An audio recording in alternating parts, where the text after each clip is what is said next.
Casey. Thank you everyone for being here once again. We are super excited to have you in our space and also online. Before we get started, before I interview or introduce the panelists, I had a few questions for the audience. One is, how many of you are Ahol collectors? Raise your hand. And if you're on the Discord, you can throw it into the comments. Awesome. And then how many of you, it's your first time in the Wolfsonian? Awesome. Okay, great. So welcome. We hope you come back and visit us again for all the great stuff that Casey mentioned. And then one last question, because I'm always curious about this. If you are an Ahol collector, how many of you have 1 to 10 pieces? Raise your hand. I'm looking at my friend here in the front. Okay, how many of you have 10 to 20 pieces? How many of you have 20 to 30? 30 to 40? Over 40. All right, great. So we've got, what's the Discord distinction? They're megalodons. Megalodons in the audience. So thank you. We're really, really thrilled to have you here with us. They also have pieces in the installation as well. So without further ado, I'm going to first introduce the man who needs no introduction, David Anasagasti, also known as Ahol Sniffs Glue. David is, for those of us joining us or who aren't as familiar with David's work, he is a Miami artist, known for his ubiquitous drowsy eyes and the Biscayne World characters. His work is unapologetically Miami, and he's not only an artist behind the Geography of Trash installations, he's also a resident artist, or artist in resident at Ulight Arts. He's a Radcliffe Art Design Incubator fellow, and he is also a curator, a co-creator, and an author. He's had a solo exhibition, Biscayne World, the Art of Ahol Sniffs Glue, at the Museum of Graffiti. And he's had installations at the Paramount Hotel, the Confidant Hotel, among others, and now at the Wolfsonian as well. So a round of applause for David, the man of the hour. To my left, I have Alan Ket. He is the co-founder of the Museum of Graffiti and the founder of Glyphics NFTs. He's also a graffiti artist, curator, photographer, best-selling author, and has worked with numerous brands in the fashion and music industry as a creative director. He's also launched various successful magazines in these industries as well. So give it up for Alan. To Alan's left, we have Galen, I'm going to say this wrong, Treuer. Galen Treuer. PhD, he is the head of climate tech and economic innovation for Miami-Dade County, where he develops climate strategies that combine technical expertise on climate risks, psychology, and policy change, along with community organizing and public finance. His work is strongly centered on honest collaboration and communication, and the role that this can play in just climate transition. Thank you, Galen. And then last but certainly not least, one of our co-sponsors, Jacek Kolasinski. He is the founding director of the Radcliffe Incubator of Art and Design, located within the FIU College of Communication, Art, and Architecture. He's an associate professor of art at FIU, and he's also an interdisciplinary artist and curator. His practice has taken him around the world into Latin America, Europe, and Asia, and can best be described as research-based, site-specific, and community-focused. Round of applause. So today we're going to be talking about sustainability, we're going to be talking about climate, we're going to be talking about art. And to start off, my first question is for David. So Geographies of Trash originally started out as a personal project, right? It was something that you used to keep you back on the bike, to keep getting back on the bike. And it's evolved into this enormous project that has a robust online community. There's a Discord channel, thousands upon thousands of followers. And my first question for you is, what was the catalyst for extending it beyond just yourself? You could have just tagged it, thrown it on Instagram, and that would have been the end of it. What was the catalyst or the desire to extend and form and build a community? Yeah, I think that as somebody that's constantly trying to maximize my day and time and make the most out of it, it just was logical. It's like I really wanted to get on the bike. I wanted to keep it going. I think that besides wanting to stay on the bike and keeping, scratching that itch of painting on stuff, I always felt that the need to stay relevant with the fan base, giving them something back has always been kind of cool. Whether it's the t-shirts and the hats and stuff like that, it's really crucial, but only until I started my entrepreneurship with the Ratcliffe is when they actually got behind it to make it more of like a study type of thing, and with WPHL documenting it. So that's really when it started getting more fine-tuned and we started getting more behind it. But the Discord also played a major role with keeping people there and happy. So big up the admins too. Fantastic. And then for anyone who might not be on the Discord channel or familiar with Discord, could you describe a little bit about the community that's grown there? Yeah, the way that I feel that I could describe it best is kind of like when I post something on Instagram, that engagement that happens under each post, that, you know, people are loving it and they see who's getting stuff and where they're at or whatever. Like, so the Discord is kind of like that, except for every single piece, and they're all in there. And it's just stuff that is, you know, that I feel is cool and that we could identify with, whether it's bike stuff, just things in Miami like that are dope, and to activate them and just keep it popping for everybody. I love that. You mentioned your partnership with the Radcliffe Incubator. So I have a question now for Jacek. So the incubator focuses on the next generation of artists, particularly those interested in technology or entrepreneurship. And my question for you is, what are you hoping that students who see David's work now that he's a fellow and who see Geographies of Trash, what are you hoping they take away from the project and emulate in their own pursuits? I think there are endless things that can happen out of this interaction with David. Just his presence at the incubator as somebody who has no fear brings so much energy. And I think questions that he asks that are kind of posed to any of our incubator fellows are direct, and he is just not going around. It's like, you know, why are you doing that? What does that mean? Who's going to pay for that? What are the real kind of practical things? David is a practitioner who really sees through somebody's, I think, fear of failing. He sees through somebody's inability of maybe going around to things that are complicated, and just his practice is energy that pushes everybody to kind of raise to the level of the waters that he kind of brings to the incubator. So technology, we started with conversation with David on NFTs. That's how it happened, and you know, he was doing something at the time, and I called him up. I called actually through one of our friends, Rochi, who's sitting over there, and I was trying to figure out, can I get David to participate in the incubator work? And I know he's busy. I know a lot of people call him, but Rochi's endorsement here broke the ice, and I think ever since our first article, David has been really pushing a lot of good agenda for the incubator. Thanks, dude. It's exciting. It's exciting work, and I think it coincides really well with the idea of bringing art into places that perhaps it wasn't welcomed in the first place, particularly the idea of graffiti as art. And for that, I actually have a question for Mr. Ket to my left. So graffiti is often on the street something that could be seen as ephemeral. It's an illicit activity, right? It's stuff that you can be incarcerated for.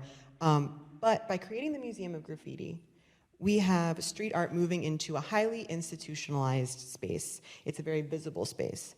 And it's very similar to what's happening with the pieces that were found pieces of trash turned collectibles.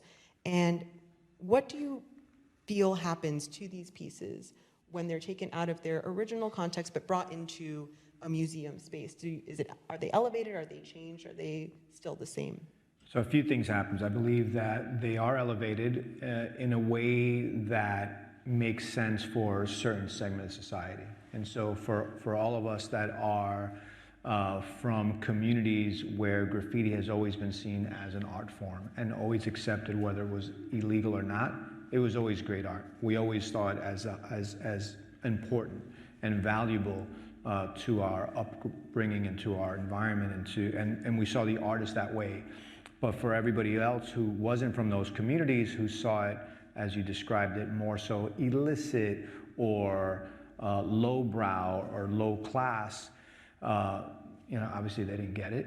And we wanted to change that for them. And so we sort of had to create a space where we can bring people together and show the squares, right? Those that don't get it, what this is really about. And so I think that in that sense, it elevates it to a playing field for everybody to participate and sort of remove some of the psychological boundaries that people have when they don't quite understand certain things that might be a bit foreign to them because they didn't grow up, it's not natural to their environment. So yes, elevation in that way, but not so much in any other way. I think that when we put these objects in these cases, all of a sudden we think they must be very special because they're being protected by this case, or it's valuable or something, but they're just objects, right? And so we, as museum people, or lovers or collectors of these things, give a value that maybe the common person doesn't necessarily give to the same exact stuff. Those headphones just look like headphones, right? Yeah. And so, but we sort of manipulate the perception of the public with display cases or white walls or whatever. And so I think that, my mission as a director of the museum and a founder of the museum with graffiti is to manipulate the public into understanding what we've already known, that this is an important art form, it's an American art form, that it should be seen on a level playing field as all other art forms, or maybe better, and give a place for people to have dialogue about it, where they feel sort of safe because they understand the sort of the paradigm or the museum sort of environment, and they're not in the middle of like the train tracks, watching the train zoom by, or wherever they might have normally encountered graffiti. So we sort of change, that. And to bring people in and to have these conversations that I think are very important, much like what we're doing right now, and with David's work coming in here and having these conversations. That's what's happening, right? We're seeing, he's turning, I like the word trash to treasure, that phrase, and he's turning something that is abandoned and discarded into something that has a worth or a value, not necessarily a financial or monetary value, but a cultural value, and so, by the collectors here and by the work that we've seen on display, he's an alchemist, right? And he's able to do that and change, turning a piece of trash into something that's coveted or collected or desired, and then well kept and preserved. And so I think it's very fascinating when we have artists that are typically working in the streets and perhaps working on the fringes of society, whether it's dealing with walls and that are going to be destroyed by authorities or landowners or whatever, or dealing with discarded objects. There's a challenge to change perception that I think you're taking on that responsibility, and the Wolfsonian is, and I am doing that as well. And so I think that's a very important, powerful work that needs to be done. I love it. It's great. It's a great answer. And I love that you mentioned not only that graffiti is an art form, but also the idea of changing perception. So with the ideas of perception and context, I'd like to also ask Galen a question in particular. So if we could take a step back, right, and try to situate Geographies of Trash into the wider lens of the field of sustainability, are projects like Geographies of Trash, are they becoming more commonplace? Are they still relatively new? So I guess the question deals a lot with the evolution between the relationship of sustainability and art. Yeah, that's a good question. And I think, I'm not an art historian, but I've been engaged with art for a long time. And what I'm noticing is that, I know that they've been going on for a long time. Artists are always out there seeing the world and flipping it a bit. And that's what I really appreciated. We had a conversation yesterday, and it was just like, this project is clearly about like seeing something and twisting it, so that it can be more relevant. And I guess what I will say is, from the county perspective or like a government perspective, culture is super important, right? Like Miami's a really special place, and some of it's because of the bay and some of it's because of the buildings, but mostly it's because of the people, right? This mix of people. And art is a big part of that, cultural creation. And the county supports that, cities support it. The county has an artist in residence right now, Xavier Cortada. His practice is all about climate, and it's really a big part of that. And just this last week at Aspen Ideas, climate, there was a whole curation around climate and sustainability, but to be honest, I've been seeing it for years. I was a dancer in Minneapolis in the early 2000s, and Emily Johnson did this incredible piece. I don't know, it was probably 2003, 2004, on climate change and indigenous, like being an indigenous person, and it was very impactful. But I got to tell you, the change is like it didn't stop the problems, right? And she's still out there moving it. So anyway, I think to bring it back in, I think art can be transformational, and we're in a moment of change, right? Like the climate is changing, and to address that, we have to get together. It has to be a collective, communal response. Art is a practice more than just an object. Art's a practice. And what I really appreciate about this work is that it's like a practice that expands into all these other people, right?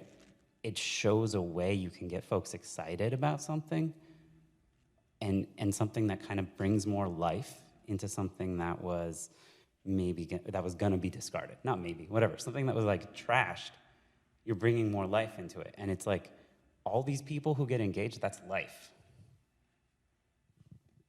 No, absolutely. I think that's beautifully put. So I'm actually very pleased that you two are sitting on opposite ends of each other, because now we've got the large Zoom, and I want to go back to local, back to granular. Jacek, would you mind sharing a little bit about the themes of sustainability that you're seeing in student work? So I think maybe let's start with an idea when David arrived to the incubator first, because I think there's a conversation about it. What can we do for David? Because he's doing a lot for us. He's bringing wealth of knowledge that really pushes a lot of agenda for our fellows, but what can we do as an institution that has contact with the museums, with curators, art historians, Wolfsonian Humanities group? And we put a question to David: have you ever thought about yourself as a social practitioner? Have you ever thought about your work as something that connects to community as your material? And David said, well, I don't think I thought about myself that way. And then I gave him a couple of videos about Melchin, what Melchin is doing with community kind of based projects. And I think it resonated very quickly to some of the projects that are being constructed in the incubator. So we have somebody who is a doctoral student who is working on sustainability and design. So she's working on ideas of robotically printed 3D pods that would eventually create barrier islands made out of mangrove trees. Again, conversations that David brought allowed a lot of people to kind of reposition their own kind of narrative. What was their practice? What is impact of the practice to the community? Because just making only aesthetic renderings today is not enough in the times Galen described, in the times of crisis, right? We need to do something else. And David's work activates community, activates people who are able to bring the factor of change to this community. So that'd be it. Thank you for that. And then my next question is actually bring it back to David. So thinking of all of these, the impact that it's had not only on collectors, but also students, I wanted to ask you, what do you see as the next step for Geographies of Trash? Like, what would you like for the project to look like, say, in 3 years, or even next week, however you want to take that question? I still see myself continuing to ride the bike and continuing to draw and paint on stuff. It's just something that I feel like it keeps me going. As far as the future of it, I want to continue to figure out ways to deliver the value to the people that have actually gotten these pieces. I like the idea that the only way you could get these pieces is one of two ways: either going out and getting it, coming to Miami, figuring out how to do it, or buying it off of these people that are getting it. By doing that, you're kind of the only way you can mint these pieces or get them out of the earth is from Miami. So I feel that in the future it would be dope if we start exporting some of these things. If the more hype that we're getting for the project, that people are actually contacting these people individually to get these things. I want this thing to be something that people could feel that we could pop this off anywhere else, but I also do think that if you pop it off anywhere else, keeping the people feeling like that they're not like lab rats and that they're part of it is the main thing. Like the whole decentralized idea of that this thing could only move with all of us moving together it gets me like really hyped up. So, I mean, if there's any like corporate stuff that comes, I want to deliver the hookups to them. If there's any collaborative things that happen, I want them to be the ones that decide if we should do it or not. Same as like the little house outside. Like, if we're gonna put a light in there, all right, let them decide what color light goes on there. Like, and we're just here kind of steering it along, making sure that nobody kills each other and just have fun. I love the community-based focus. I think that's something that resonates in all of these different areas that we're looking at together, right? So not only with Geographies of Trash, but I think it's also something that's super important in the world of the art world, in the world of graffiti, and then also in the world of sustainability. Can I just add to that? Absolutely. So, something that resonates there for me in my job doing economic development is that we at the county are really interested in community wealth building so that the growth that happens doesn't just happen for the wealthy. And this is interesting to me because in a way, at least it's a mental model, it's a real model of how you build wealth in the community, right? And it's a real question. We're trying to attract companies to come here or like innovators to come here and do stuff, but how does it get to the people so they're not lab rats, so they're, you know, they actually can continue to live here? And that's the, I'll just throw them out. The Mayor Levine Cava, who I work for, has 4 E's: environment, economy, equity, and engagement, you know? And in a way, this gets at a lot of those, but it's the environment, economy, and equity all have to come together, right? If we miss one of those, it doesn't work. Engagement's about government being open. So I'll put it out there. If you guys need anything, you can come to me. I'll try and push you to the right person. Open door. Thank you for that, Galen. We wanted to talk a little bit more about community, which is the focus of a lot of these projects. So, David, could you mention a few of the ways, for those of us not on the Discord, that the collectors are able to interact with one another? Aside from picking up a piece, they can get a piece in a few other ways. Do you mind sharing what those are? Yeah, I mean, right off rip, the idea of this whole thing is for if anybody's trying to like poke holes at it or anything like that, or be like, oh, well, this guy's getting a mailing list, or, you know, like figuring out a way of like why we're doing this, like it really does like fall back onto them. So like there's a bunch of different ways to get involved. I mean, even, you know, like not even to talk about the whole NFT element or whatever, but there's just like so many different things like of how this whole idea of what we're doing could just branch out in any different way. And any space that's willing to entertain us, like we're gonna do something there. And I don't know if I'm getting away from the question. I just get really excited. No, that's exactly on par. So just for context, one of the ways too is trading amongst the collectors. Oh, yeah. That they can... That's what it was, my bad. Yeah, No, so they could, good. it's like, I mean, I've heard it all. Like I try to stay away from the channel of where they're selling and bartering and things like that, because like, you know, there's certain ways that are more right than others to do it, but I feel that if we're encouraging them right off rip, like to keep it, sell it, trade it, do whatever you want, then you kind of have to allow them to get with the freedom of getting clever with it. Like, I mean, I know some people that leverage their vehicles to help other stuff and like, you know, or different favors or, you know, and that's the dopeness of this. Like, it's not my trash to begin with. How dare I try to steer it in one direction or the other? And just because I come in contact with it, like what I get out of it is that, you know, getting to ride the bike and keep on doing it. So yeah, there's many different ways. I get excited to see when they get extra creative with it and, you know, just keep on trading, selling, do whatever. I love that. And then moving into the space of art, especially in the graffiti community, how is that community built, and how is graffiti is often a vehicle for lots of changes, social, political change, anti-conformism. How does community play a role in that? I mean, community is built like this. It's gathering, it's getting together. I mean, now, you know, with technology, it's global, and it's, you know, through platforms like Discord or Instagram or Twitter as well. But it really starts out with people getting together, you know, having shared beliefs or curiosity a lot of times, and getting together for this particular art movement that we're talking about. It really starts very young. The curiosity starts very young. This is a teenage art form. You know, and it's really when you discover, or preteen, it's like juvenile, youth art form. And so you discover it when you're in elementary school. And that's when you're most open, you know, before you become an adult. And you're most open, and you're most curious, and you just start, discover your surroundings. And I think the graffiti is very attractive to young people because there's freedom there. It's not necessarily taught in school, so it doesn't have the school sort of boredom attached to it. It's free, it's outdoors. You might know an older teenager that does it, so then your curiosity's piqued because you think it's cool because the older teens do it. And so there's this mystery that slowly unfolds, and that sort of starts the curious young artist or potential vandal on a quest, right? On a sort of a discovery quest.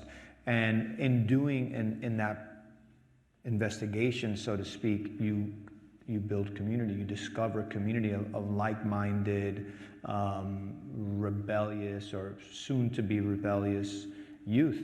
And you discover, who you really are, and you might fall into that community, or you might realize that it's not worth getting into trouble hanging out with those kids that are just rebellious because your parents are so strict that they'll never let you out of the house again or something.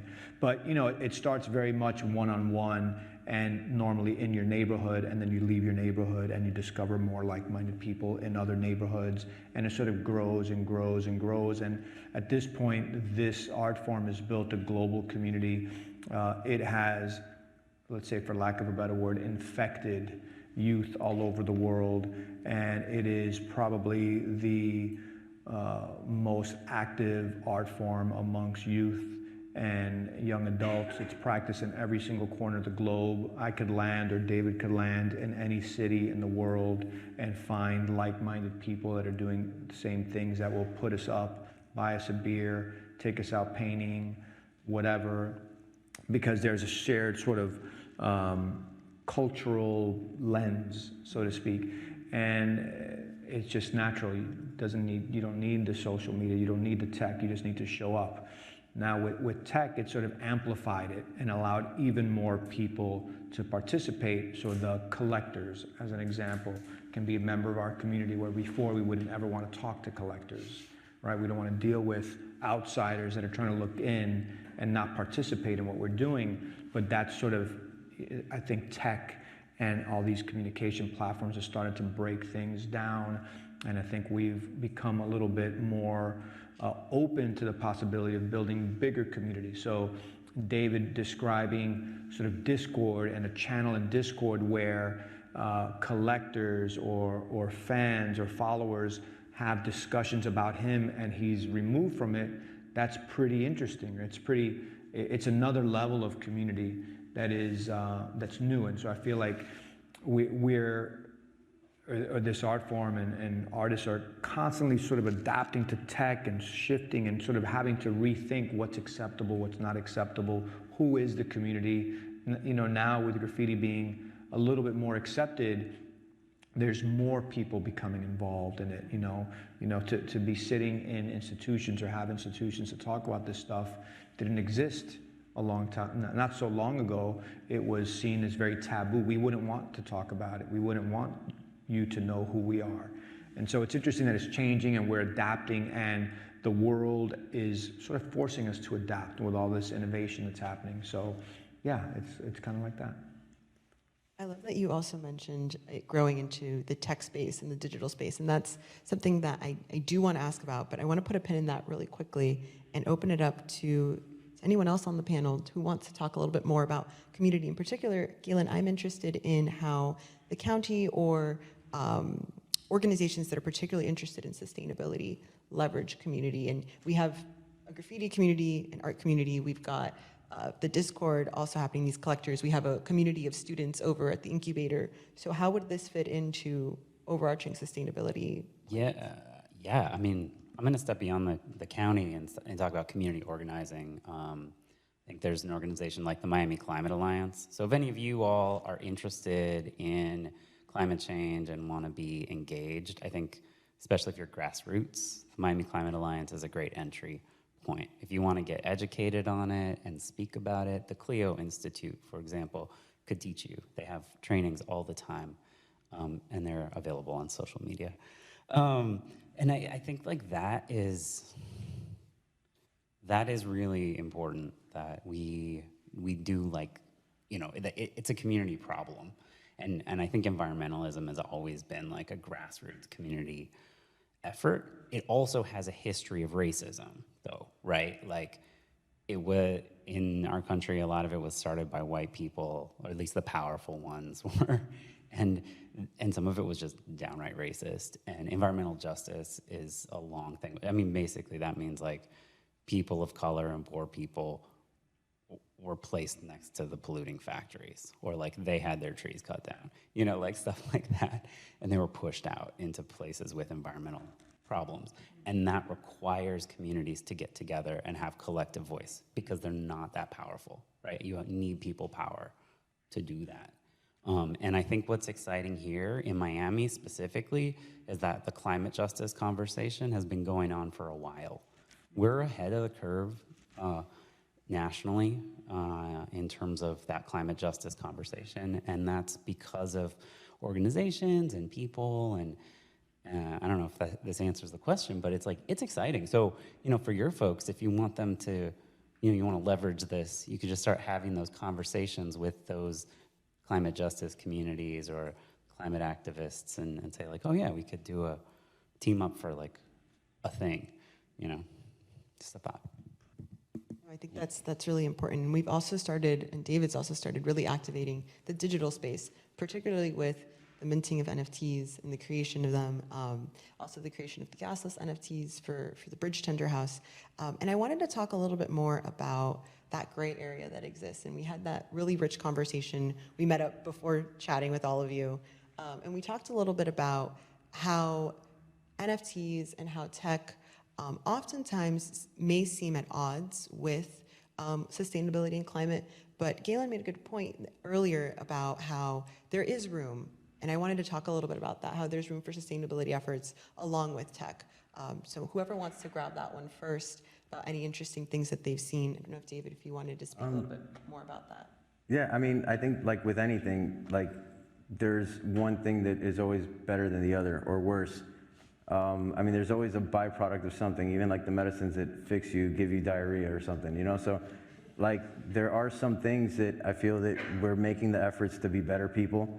And I feel that, yeah, like with tech and things like that, you either get hip to it or you get left behind. It doesn't mean to just jump on any fad that's going on, but if there's plenty enough people like getting on it and you're making like this educated like guess of like, all right, well, I'm gonna lean into this a little bit more, let me do it in my way. It's not like just totally switching the way you do stuff, but giving it little tastes. So like incorporating things like the PO app into the stuff. So like people show up to something, instead of like, you know, a lot of times people show up to stuff and they're just gathering their emails, gathering all their stuff to spam them. You know, you might get into something for free, you might get a free drink or something like that, but if you're like rewarding people for showing up with something that, I mean, especially like that it's associating my artwork to it, like I would rather like incentivize people that way using this tech stuff or even using the tech stuff to elevate the trash even further and giving them another means of having something to flip or collect or whatever. So it's just really, and also turning that world on its head and showing people that like, all right, like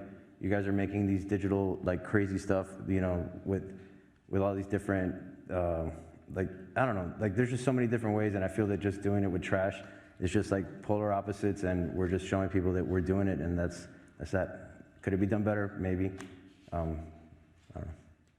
No, I think that's a brilliant starting point as well, using trash to enter into this digital space. So the NFTs being minted, inspired by the pieces found and by the pieces taken off the street.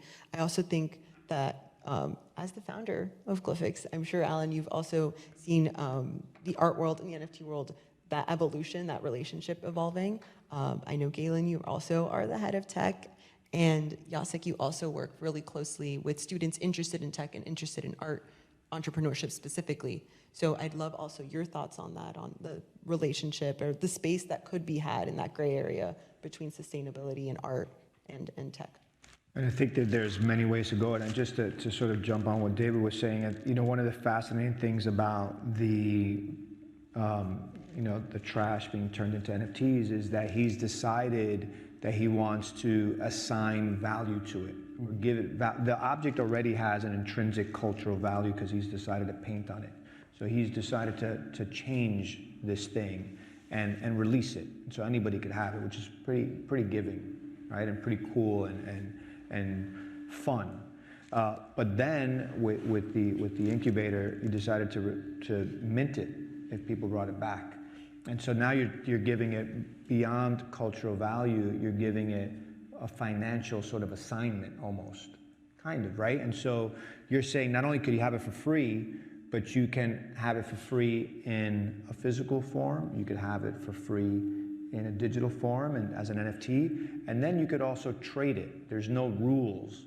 And so you've decided to build a very open system of exchange, which normally doesn't exist in the art world, unless you're friends and you're trading with your friends. And so it's really, I think that's a really interesting way. I don't know if that's called sustainable, but it's open as hell, you know? Yeah. And it's very, very cool. It's sort of like open source. The idea of it's open like a source. gift economy. It's a gift economy. You know, and that's like the whole thing, like the poetics of art and the gift economy. Like some people, I'm forgetting his name, but there's this book called The Gift, and it says like, you know, art really is a gift. Fundamentally, it's always just given. Sometimes you get money for it, and sometimes it becomes value, but ultimately, every act of art is a gift. Yeah, and also too, like to add on, like, because and I didn't touch on this, like the blockchain, whatever which way you look at it, it is an excellent way of record keeping. Like you could infuse each one of these pieces with the metadata of like when it was found, where it was found, what it was. We're putting in the Instagram link of the actual day that it happened. They could see the conversation that happened for that specific piece. You could see when I minted it. You could see when I gave it away to the person. All of that is able to happen by me continuing to do my other stuff, by selling my artwork and doing all this stuff.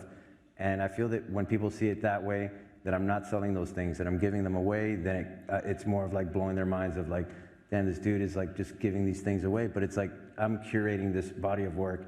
We're giving the first person that you know, their first find, we're turning it into an NFT, and then the other stuff, you got to earn it. You know, like we have different ways of gamifying it via, you know, and bringing more people into Discord and organizing them more. So on the record keeping sake alone, I feel that it is something that should be looked at versus like, all right, are you making a bunch of transactions, flipping things a million times and, you know, doing all this stuff and trying to ride the highs and get rid of the lows. So I don't know, record keeping part is crucial. I think, you know, one thing that we should probably emphasize is the artist's sort of relation with technology. Artists were always interested in pushing new tech, inventing tech, looking at innovation. So, you know, when somebody picked up charcoal for the first time and make marking with that was a monumental moment at that time, you know, when this stuff happened. So David, I think, has this incredible ability of seeing what tech can do for him to create a dialogue. So early on, before NFTs existed, he had a project called burner cell phones. And cell phones became portable galleries where digital work was loaded and they were traded, and he would laser cut, you know, patterns on them and so on. When NFTs happened, he was one of the first people to be interviewed with Miami Herald and talk about value of that. Very quickly, we had a conversation with him on our own platform and translated that conversation to engage another community of artists in Poland. So National Sculpture magazine had David's narrative about what NFTs mean to him here in Miami. And he talked also about how NFT is just the beginning of a journey. And what you see here today, the Discord, the whole group, the entire kind of activism that is created around, came out of this very kind of impulse of testing new technological device that was thrown his way. Beautifully put. I did want to open it up. We have about 10 minutes, give or take, to questions from the audience or questions, Freddie, from the Discord, if any come in. Feel free to chime in if you're joining us online. Oscar has a mic right here. Oh, right there. Hi, thank you. I guess I have a question mostly for Galen, and that's thinking about NFTs in the environment, because there are negative environmental issues that come up around NFTs. How do you justify those things, and how do you see us moving beyond that in the future?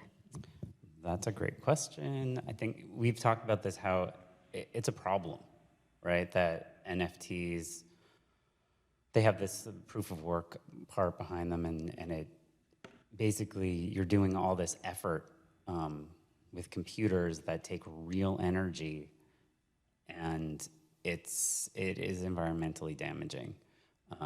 No, there's like no way around that, I don't think, right now, in terms of what is happening now.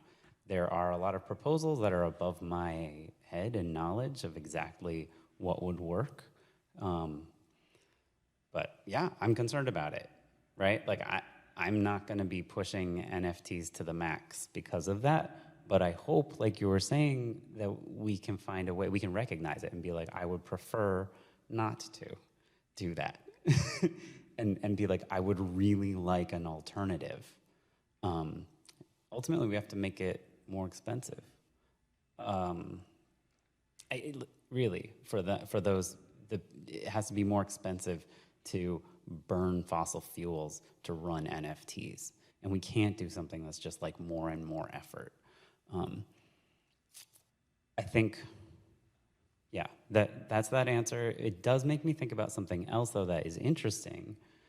The proof of work concept, from my knowledge of it, is that it was to prove the community and to prove your investment in the community originally, right? Because it's kind of a radical idea. And that's kind of what I'm hearing here, is that you reward the proof of work in the community. And the work here is like picking up the trash, you know? Or like taking care of the Discord and doing things like that. So let's remember that part, but make sure that we don't just put people in a wheel and spin them. And I think that's kind of where we've gotten with the NFTs. We're just spinning a bunch of wheels rather than like creating community by proving that you're part of it. Also, to add on that, like Ethereum 2 is supposedly going to be a lot cleaner and all that stuff, but besides that, just keep in mind, even the most greenest, cleanest of art shows has people that drive to the museum, has people that are in the AC, are using materials to hang these things up and getting things framed. So it's not about like a whataboutism type of thing, but like I said, there's some decisions that are better than the next. If we're conscious about it, at least, you know, we're doing the less of both evils. But I'm fully aware of all that stuff. I'm not living a perfect life, so sorry. It's not a sorry, but well put, right? And I think the acknowledgement of the dualities contained in any situation, right? Any situation is multifaceted, I think, is the only way that we can move forward. There is that wonderful ism, right? There is no ethical consumption under capitalism. We can talk about that too. But I think that's also something that we should keep in mind in those dualities. Okay, I don't want to hijack this, but we are talking about it, and I think one thing that we need to do is draw a circle that we want to live inside of that increases the life in the world, like that. And if we go and NFTs, the way that they're resolved right now is kind of pushing us to the edge of that a little bit more than they could. So can we bring them back in, if that makes sense? Like, there's a way to assess how well we're doing. Absolutely, and I think we've also mentioned with that assessment comes conversation, which I think, and community building, which I think is really rich, and having these conversations that lead us into these gray areas and maybe perhaps make us slightly uncomfortable or not knowing the answer, I think is a beautiful thing that came up in our discussion yesterday, which is great, and I think it's great to have it play out and have audience involvement. So thank you for that question, Luna. Yeah, that was actually really good. That was crucial. Yeah, and I think it's good. It's good to have those moments where like, well, where are we going? And that's beautiful. Any other questions from the Discord or from the audience members? We do have time for probably one or two more. That's it. They can be uncomfortable questions too. Oh, okay. We have one from Freddie. So we got one from Numbers on the Discord. He's asking, you've been producing digital artwork. It was a thing with multiple projects dedicated to it.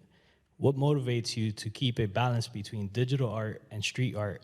And what would you like to focus on more in the future? Yeah, that's a good question, and I know exactly who that is. What's up? But yeah, no, like I think that just staying busy, like my brain is on this path, and like with my whole soberness and everything, is like any downtime or bored time is time for me to think of why I'm staying sober. And I don't want to think about that. So like for me to stay busy, whether it's like, okay, pictures that I take throughout the day, when I'm laying down or sitting down, I have something to chop up and make something. If I make it, I could feed it to the internet, or if it gets enough traction, then maybe I turn it into an NFT. If it gets enough traction where I think it's cool, I could turn it into a t-shirt, or I could turn it into a print. Whenever I want to hang out with my friends and like paint and do stuff, we go do stuff like that, you know? And like, you can't sell that stuff. It's just more of like staying, like culturally sound for me is like, you know, keeping on putting in work and staying relevant. So yeah, I just want to keep on doing everything, like anything possible creatively. If there's something new to mess with that is not like a fad or whatever, like I just want to have my hands on it and claim it, and doing it all like with my own way, you know? Thanks, dude. Awesome. And I think we had one question in the back. I thought I saw a hand. I wasn't sure. Oh, there we go. Thank you.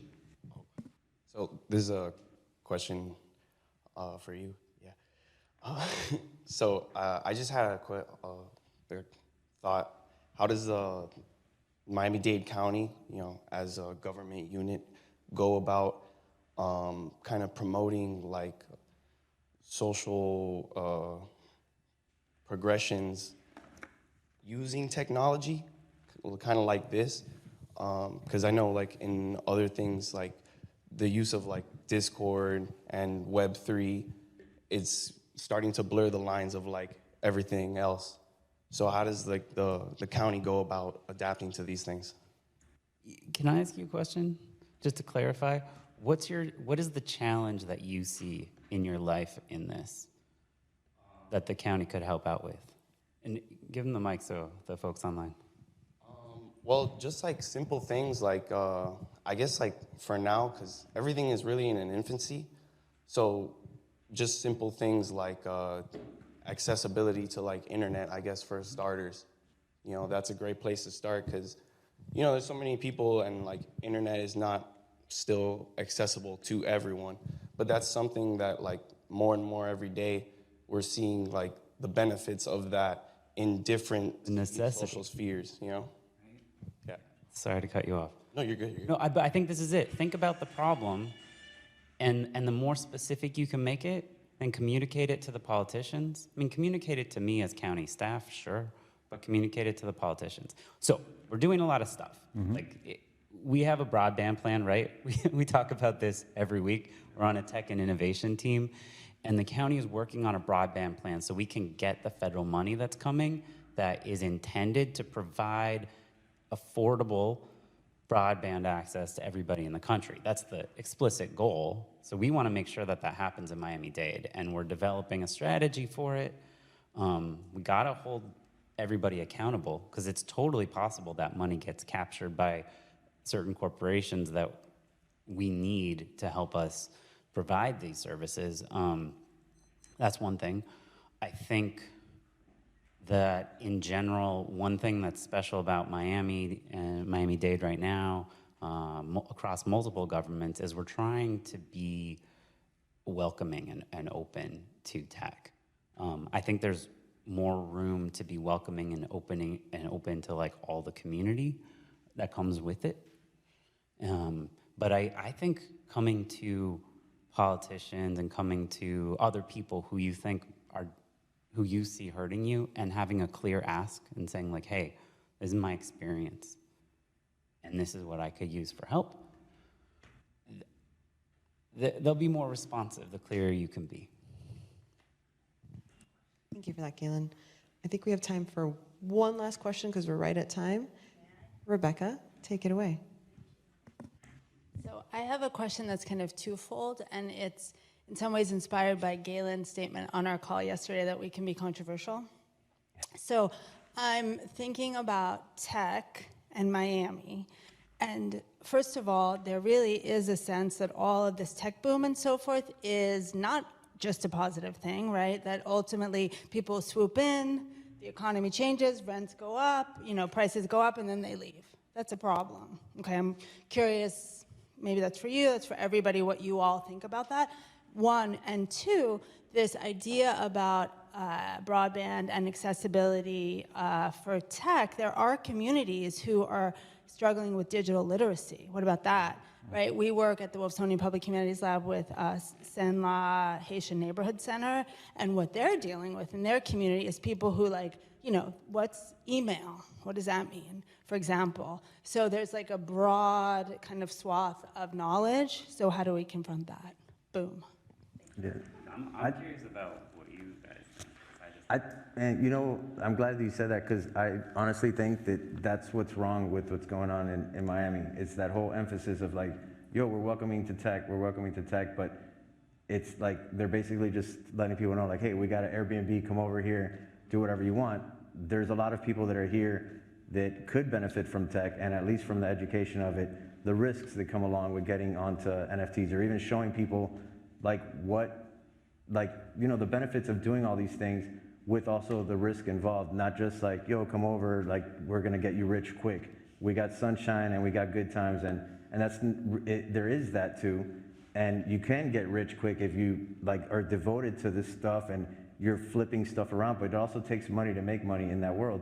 So you're kind of hanging this carrot in front of people's heads, but you're not really letting them eat it. And when you do let them eat it, nobody wants carrots anymore. So it's, I feel that you gotta let people know like the good with the bad, not just environmental stuff, like also the stuff that comes along with experimenting there, cybersecurity, all the different things that, addiction to it, so it's out there, but.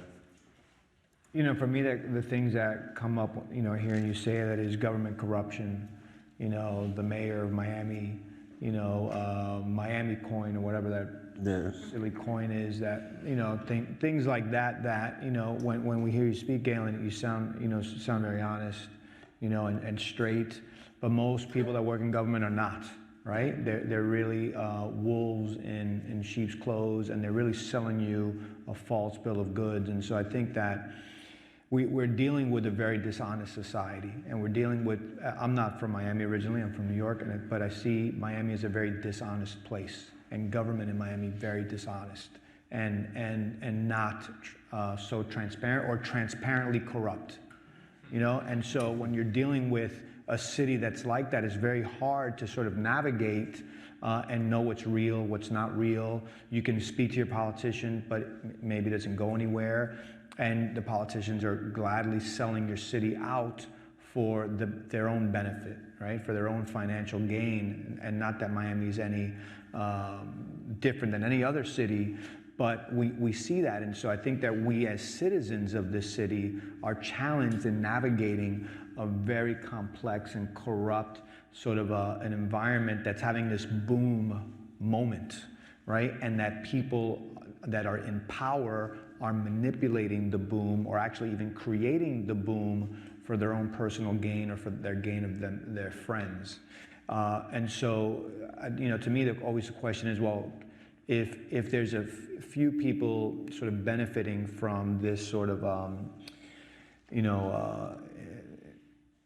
tight group or from this movement, how do you expand that? Can you break through? Can there ever be any equity?